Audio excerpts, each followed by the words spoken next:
और चलिए अगली खबर अब आपको बताते हैं। महाकुंभ में आग, साजिश किसकी, ये बड़ा सवाल है, क्योंकि जहां पर आग लगी वहां अब जांच होगी, मजिस्ट्रेट लेवल की जांच कराई जाएगी। हालांकि बीते दिन खुद योगी आदित्यनाथ घटनास्थल पर पहुंचे थे और मौके पर पहुंचकर जायजा लिया था। सख्ती से अधिकारियों को निर्देश दिए थे कि किसी भी तरीके की लापरवाही ना बरती जाए। हालांकि इस आग पर 22 मिनट के अंदर ही काबू पा लिया गया था और यही दर्शाता है योगी आदित्यनाथ का मैनेजमेंट कितना जबरदस्त था। किसी की जनहानि नहीं हुई, लेकिन जैसे ही आग की खबर मिली महज 22 मिनट में पूरी तरीके से काबू पा लिया गया।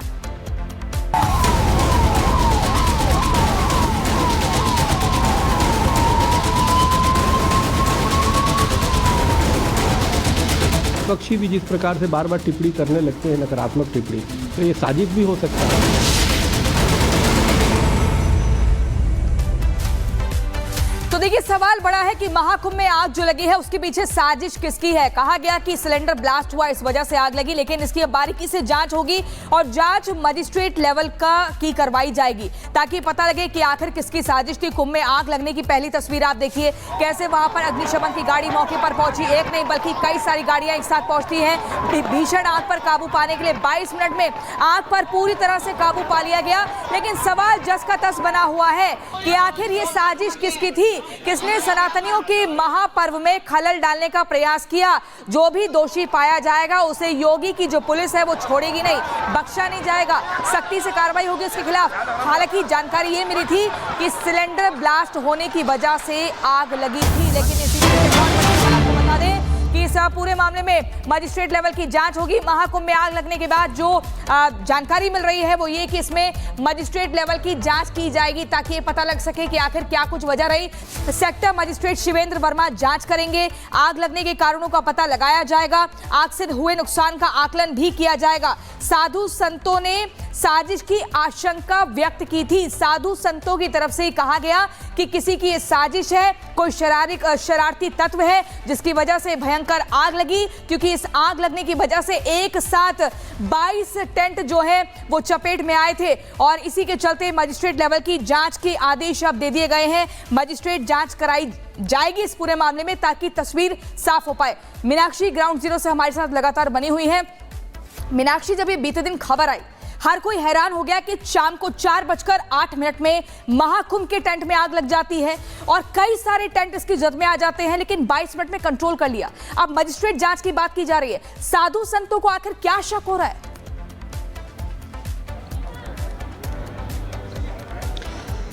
बिल्कुल, देखिए जांच के जो आदेश है वो जारी कर दिए गए हैं। हम सीधे बात करेंगे, मां पवित्रानंद गिरी जी हमारे साथ हैं, उन्हीं से हम बात करेंगे।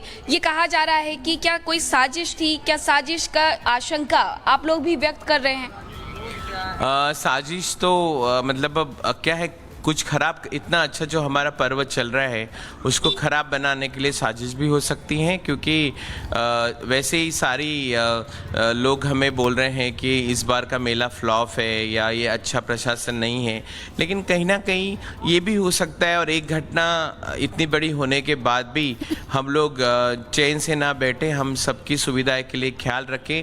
और सुना है कि सिलेंडर फट गया, सिलेंडर फटा तो कपड़ों की टेंट में सिलेंडर या कोई भी ऐसी ज्वलंत वस्तु नहीं होनी चाहिए, ये पहले बता देना चाहिए, क्योंकि अच्छा है कि वहाँ पे कोई जीव हानि नहीं हुई है, कोई इंसान की जान नहीं गई है, सब टेंट जल गए हैं। लेकिन ये दोबारा से हमारे प्रशासन ने और सरकार ने ख्याल रखना चाहिए, क्योंकि पिछले साल जब किन्नर अखाड़े में माघ मेले में रात को 2 बजे आग लगी थी और आधे पौन घंटे के बाद जब तक पूरा जल गया उसके बाद फायर ब्रिगेड की गाड़ियाँ आई थी और बहुत परेशान थे हम लोग। तब हमारे पास भी कोई ऐसा व्यक्ति नहीं था, कोई ऐसा लीडर या नेता नहीं आया था कि हमारा हाल लें।